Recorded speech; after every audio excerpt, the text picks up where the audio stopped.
Good morning, ladies and gentlemen, and the Coca Cola fraternity,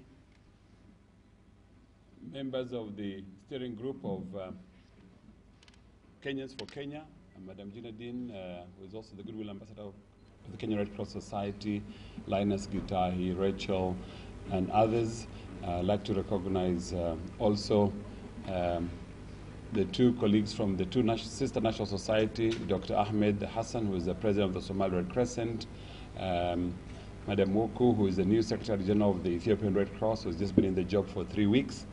I'd like to recognize Mr. Abdullah Hazar from the Arab Red Cross Red Crescent Secretariat in Riyadh in Saudi Arabia, who just came in to discuss both with the Somali Red Crescent and Kenya Red Cross on the potential partnership for Somalia and here. Dr. Mahmoud Said, First Deputy Governor of the Kenya Red Cross Society, Dr. Asha Muhammad of the International Federation of Red Cross Red Crescent. I'll be just very brief to say that the Kenyans for Kenya initiative up to yesterday had raised slightly over 550 million Kenyan shillings.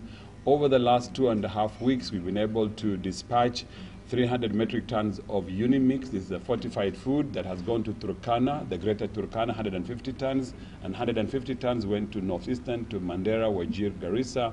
We are flagging off tomorrow, as our tradition now, every Saturday, another 150 tons going to Moyale, Marsabit, and Isiolo. We also have extra food given to us by cereal millers, who are also going to give us 150 tons that will go out again tomorrow. So in terms of activities, we've been moving ahead with dispatching food to different parts of this country. We intend to continue doing so for the next few months until the situation stabilizes. The idea is now, we had achieved our initial target of 500 million Kenyan shillings by last Friday, but what then probably one could say we all got excited and carried away by the generosity of Kenyans, ordinary and the corporate Kenya, and we then decided to move on now to hike it to 1 billion. And we hope that come next Thursday, when we have the next major fund drive with SMEs and other corporates, we would move ahead and try to reach our target of 1 billion. And we're saying that with that 1 billion, primarily it would be for emergency food initially, but a good size, and we don't know the amount yet, will go into at least mid to long term in 1 or 2 or 3 areas, because the 1 billion will not solve all these problems. God forbid, if we had another major drought, probably some of this problem would still persist in other parts of the country, but our intention is that at least in 1, 2 or 3 places, in a small way, on a pilot basis, show that actually this can be done. What I would also like to say is that the Coca Cola family, in terms of Kenya, has been very generous. We've had now a historical relationship of many, many years. Not only the parent company, but also the bottling companies here have always been on the forefront. Every time we've had emergencies, they have been out there to support us, both in kind and in cash. And whether it's drought or floods or post-election violence, all the emergencies we've had in the last 10 years, they've been very close and dear to the Red Cross. So I'm delighted this morning that actually we've widened the horizon, that we have also 2 sister societies with us this morning to also partake in this. So I'd just like to invite Dr. Ahmed to come and say 1 or 2 things about Somalia, because a lot of people don't understand that the refugee situation in the Dab, we're talking of 300,000, 400,000 people, but there are millions of Somalis inside Somalia that are facing these challenges on a daily basis. Not only the conflict, but the drought. And I'm proud actually to stand here and to welcome Dr. Ahmed, whose society as a national organization are the only ones who have consistently remained in Somalia, because they have nowhere else to go. And that they are the ones who have been carrying out the humanitarian work inside Somalia, and they do not get the recognition that they deserve. There are a lot of international NGOs all over the place, but they are largely in Garissa and in Nairobi, and not many of them can go inside Somalia. So they don't get the recognition they deserve, but it's about the power of national organization. The same with Ethiopia. And for us, the Kenyans for Kenya initiative was meant that Kenyans themselves, individually, collectively, corporate, taking responsibility to say, whilst we are happy with the support from the rest of the world, we must take our own initiative to support ourselves. And God help those who help themselves. So Dr. Ahmed, please, you're welcome to come and say a word or 2 about your activities in your own country. And then it will be followed by Mrs. Woku.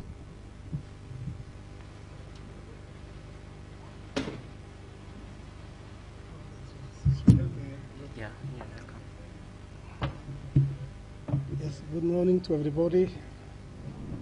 I'm Dr. Ahmed Mohammed Hassan, President of the society, which is working in a very difficult context that all of you, I think, you know very much about that. But maybe just to say that, yes, we are confronted with a drought. We are talking about the drought, but yes, it may be, the word drought may be also somehow, it doesn't that much match with the Somali context, because our situation is more complicated than that. And in the sense that, yes, the drought is there, but for quite some time also the violence and the lack of what you call effective government in many places, and especially the lack of law and order has prevailed in Somalia for the last over 20 years. Despite this, I think the national society, the Somali Red Crescent Society, has been operating throughout the whole country. And when I'm talking about the whole country, including Somaliland and also Puntland. I think maybe one thing that we might share with you is that the ongoing drought is not somehow that new for us. Today we see the media is focusing on these issues. But the situation was getting deteriorating for quite some time, not only for Somalia, but also for Kenya, I think. And a number of our societies we tried to draw the attention not only to the countries, respective countries, but to the international community that something bad might be coming up. In fact, we have a number of mother and child programs in Somalia, around 74 through the whole country, and we have been detecting a very high rate of malnourished children since the beginning of 2009. And the signs were there, but I think the reaction, not from areas even including Kenyan government, and maybe reaction from the international community has never been that much. I mean, they were not ready to accept what is going on. But today, luckily, or maybe not luckily, we see the media is there today. All the media, they're talking about this drought in the whole of Africa. And definitely, I think that is maybe to an extent good, but I think also it is something which is, we can say it somehow, maybe the word is too heavy, irresponsibility from the international community and maybe from respective countries, because the things were going on like that and the deterioration was there, signs were there that something very bad will be coming out. And this is what today we are witnessing often. I am very glad to see this. Kenya has really taken a very interesting initiative, which might be, we hope, might be emulated by many African countries, not only in the Horn of Africa, but I think it's worthwhile to mention this. You are taking your destiny in your hands. You are taking charge of your things. International community could help, but I think what's going on in Kenya and what we see today is really is a step forward in the right direction, that you have to take in charge of your destiny and you have to check. And this is, I think, I hope that other countries of Africa will check. Now, when it comes to Somalia, as I said, we are working in a very, very difficult context in terms of violence, in terms of civil war, in terms of political divide. You know, in some countries, some parts of the country are not. But nevertheless, we have one national society since the outbreak of the problem in Somalia.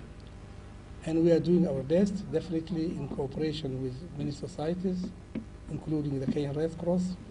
We have an office here since the beginning of the problems in Somalia, a coordination office here, and we are really working very closely with Kenya Red Cross. And right now, I think we were discussing yesterday, I think some sort, because we see Kenya has been very much helpful to Somalis, hosting all these huge numbers of Somali refugees. But it's nothing new even in that. Today we are talking about Dadaab, but I think in 1991, 92, and even we had a huge Somali community, not only in Dadaab, but also on the coast. I remember so people are thinking that what Kenya is doing today is something new. No, it's not new. Kenya has been hosting Somalis since then. We all know the number of Somali people also investing in Kenya, and the hospitality of the Kenyans. So we have to go back to history, not only just wait.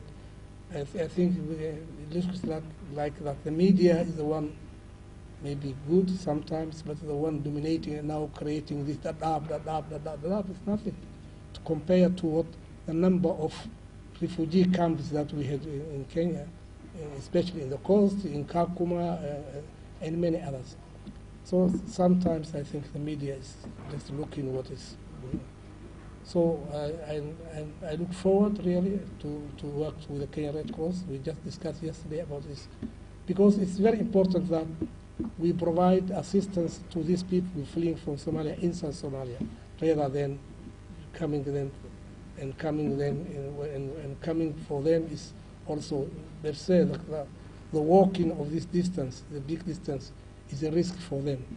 And that's why maybe a number of these children and a number of these what you call elders and a number of women, definitely they pass away during this terrible journey, which takes weeks and sometimes also months. So I think what is very interesting is what I said in the beginning. We are looking very much the example of Kenya, not only Somalia, I think, but many African countries should be exempt. Because you were talking just a week ago about your target was 5 million Kenyan shillings. Now you are targeting 2 billion, 1 billion. I think you could even go further.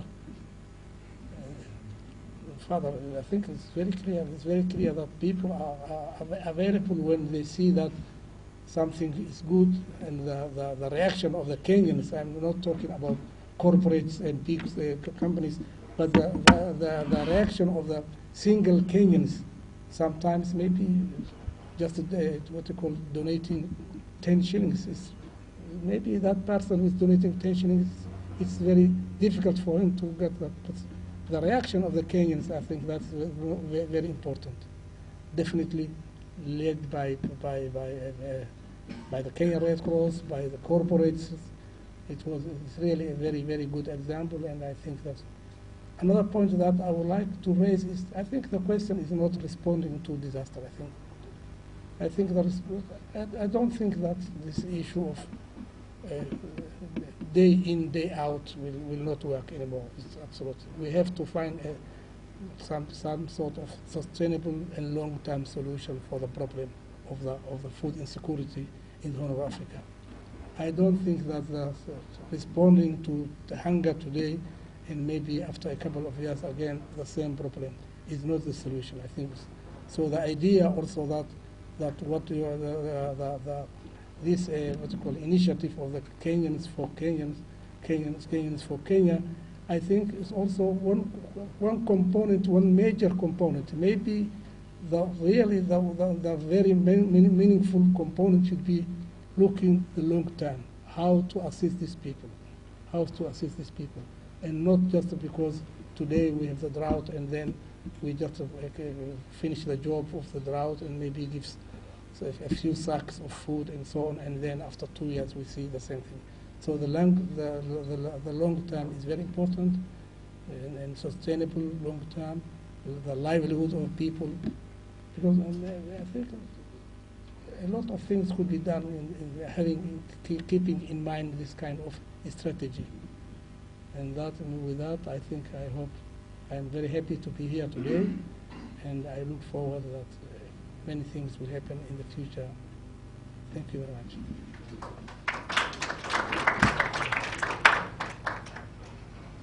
Okay, so I'd now like to call on the Secretary General of the Ethiopian Red Cross, Madam Walk.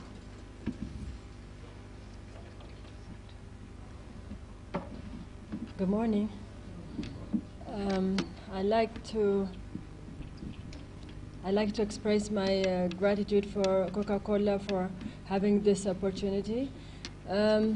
I am a very new Secretary General for Ethiopian Red Cross, but I feel privileged to be in this situation when I'm needed most. I come from the corporate world, so I hope I'll be useful in assisting the Ethiopian Red Cross transform.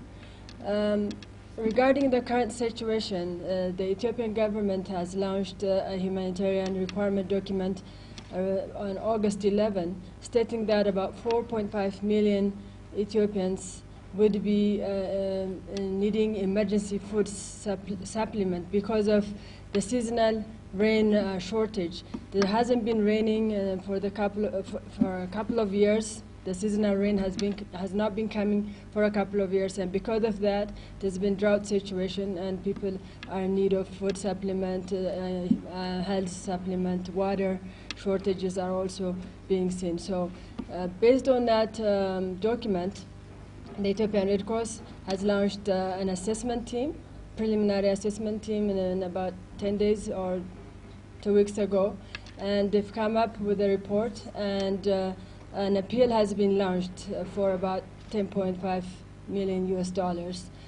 to assist those in need. And currently, we're also launching a team, detailed assessment team, to the region. They're actually leaving today from Addis to do that assessment. That is composed of national societies, sister national societies, and Ethiopian experts to do a detailed assessment. So far, our appeal we have got about 50% of our appeal money, and we're planning to launch the intervention by next week or in the next 10 days. And parallelly, if the detailed assessment would tell us otherwise, we'll be upgrading that information and also the appeal. I would like to thank everyone for this opportunity. Thank you.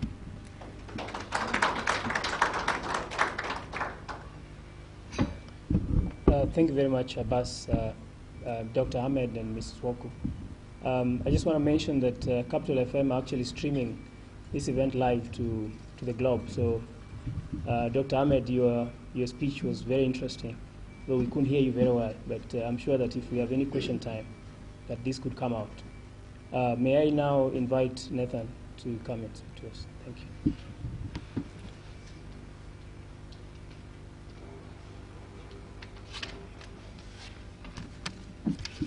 Good morning. And I just want to start off by thanking all of you for joining us this morning, for this conference as we express our solidarity, with the communities that have been impacted by this devastating situation in the Horn of Africa. I also like to acknowledge the presence of leaders from corporate Kenya. We've got a number of companies represented here today, and also recognize the presence of civil society, the Kenya Red Cross, the Ethiopian Red Cross, the Somali Red Crescent. Your tremendous support in the face of this, unprecedented devastation is really commendable and noteworthy. We all forget sometimes that without organizations like the Red Cross, we actually, as potential donors or potential givers, do not have a conduit to help when we need to help. There's a lot of situations when you could be holding some money, but you can't make good use of it because there isn't just no conduit. There is nobody to donate to that can make good use of this money. I also want to acknowledge the presence of our bottling partners, who are today represented by their chairman. We have a number of chairmen of our bottling operations across Kenya who are here today. and also general managers. So we have a combination of our bottler chairman and our bottler general managers here today, and a couple of my colleagues from the Coca Cola company.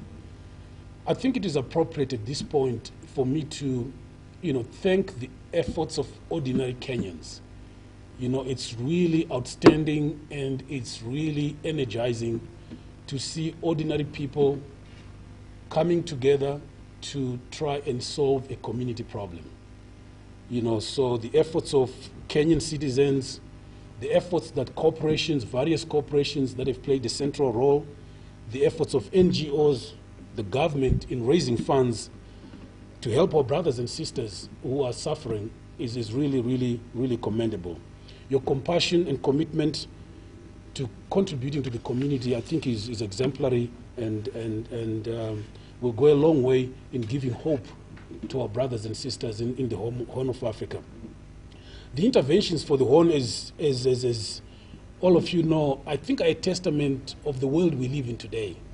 And that is a world that recognizes that no single organization can go it alone when there are these kind of issues. Neither can governments go it alone, neither can corporates go it alone, neither can civil society go it alone. Citizens can't go it alone. It has become, I think, more and more important in today's world for private and public sector to partner, to face the challenges that we all face, whether it's about the devastation we're facing today with the drought, or whether it's about disease within our continent. Really important. Indeed, through this dynamic collaboration, we've seen a great example in Kenya today. The more than 12 million people who are severely affected by this devastating drought in Kenya, Ethiopia, and Somalia, I believe will have a sense of hope that there is a better tomorrow when they see help coming to their doorstep with the contributions that you have all made. Our system, the Coca Cola system, was first approached by the Red Cross. I think it was in the first quarter of this year, around February, March, when Abbas, came to us and he made an appeal, for the situation that was unraveling. At that time, we made a contribution to the Red Cross to support interventions that they were putting in place around the March, April, May timeframe. And after that, as a company, we continued to monitor, we continued to look at what was going on, gaining a perspective of the alarming rate at which this, situation was unfolding in the region. And as we continue to dialogue with our bottling partners, continue to dialogue as a global company, we realized we had to go back to our basic values. The Coca-Cola system's, values and culture is really driven by a responsibility to engage and to connect with consumers and the community. We really, really, focus and pride ourselves in connecting with communities in which we do business. Fundamentally, because we believe, as a business, if you want to build a sustainable business, you can only do that if the communities in which you're doing that business are sustainable. I don't think you can run a sustainable business in a community that is not sustainable. So our business at the end of the day is just as strong as the communities in which we operate. Without strong communities, there isn't strong business. To this end, it really gives us, great pleasure, and maybe can I call it privilege, to announce our contribution, to announce our donation of 134 million shillings. 134 million shillings.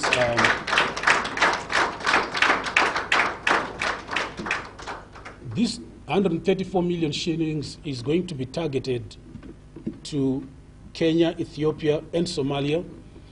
The donation will go towards provision of water, provision of basic food, and also some critical medicines. And we're also going to spend a bit of time, with the Red Cross, discussing how we can make sure that these funds are focused on children. I'm sure all of us have been seeing the images that have been coming out in the media, the images of our children, suffering from this devastating drought. This contribution came from a number of sources. First of all, we had our own employees from the Coca Cola company, saying, we want to contribute to this. How can we, pull together money to support? So they put in, some money to this kitty. Some of the resources came from our bottling partners who are here today. We got together and we talked about how can we, as a Coca Cola system in Kenya, help. Some of it came from the Coca Cola Foundation, which is our arm, international global arm for giving. We trust that these funds will all be administered, through the, Kenya Red Cross, Ethiopian Red Cross, and the Somali Red Crescent, for immediate interventions in these areas that have been affected. Obviously, a significant portion of these funds, that is 100 million of these funds, will go to Kenya, and this is in recognition of the fact that, whilst there is a big part of northern Kenya that we are all grappling to deal with, we also have a situation where we have also some of our friends and neighbors, from Somalia coming into Kenya. So, Kenya grappling with basically a twin problem.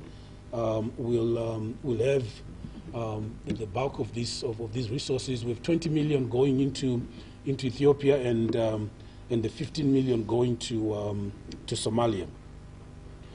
In closing, I would like to urge like-minded partners, whether these partners are media partners, business partners, government, civil society, ordinary Kenyans, to join in supporting local communities develop long-lasting solutions to these problems.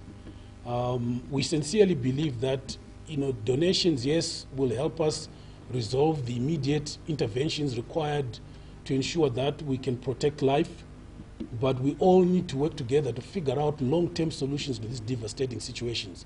Because, as you can see from the work that has been done by Kenyans for Kenya, you can see that when we come together, we can make a difference. And that difference can only happen when there is a group of dedicated partners wanting to solve problems of this nature for the long term, and for the benefit of our communities, and for the benefit of a better living standard, for the great people of Kenya, Ethiopia, and Somalia. So just want to thank you all for all your contributions, for all you have done, to help our communities that are going through a very difficult time in 2011. And it is also concerning, the more I listen to Red Cross, telling us that, this situation may not be fully resolved in 2011, that this may drag into 2012 just because of the scale of the problem. It may flow into 2012. So our continued focus and our continued desire to support this situation is appreciated. So thank you all for your time. Thank you all for coming to join us today. And we hope we'll join each other and contribute more to building better societies. Thank you.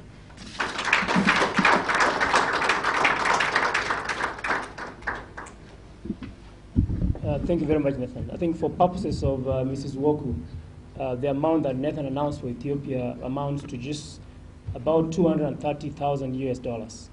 And Dr. Ahmed, you live in Kenya, so I'm sure you're familiar with the Kenya shillings for Somalia.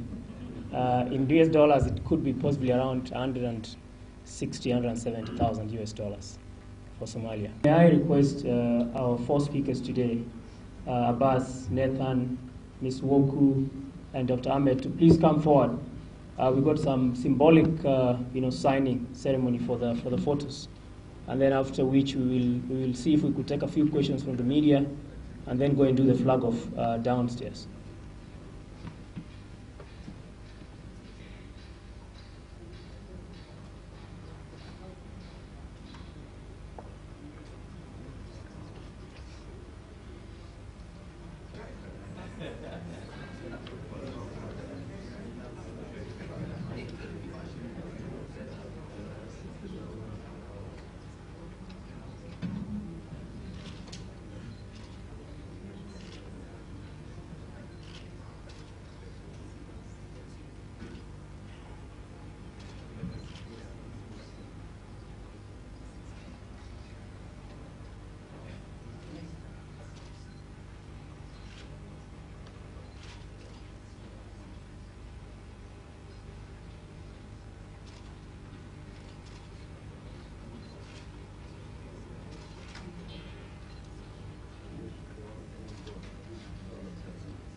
The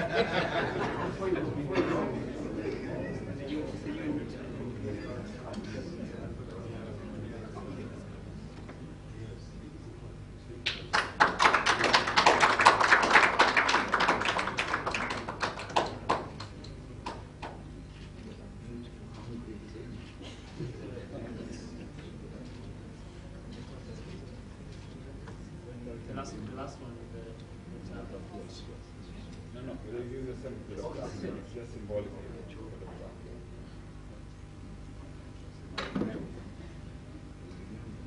Thank you.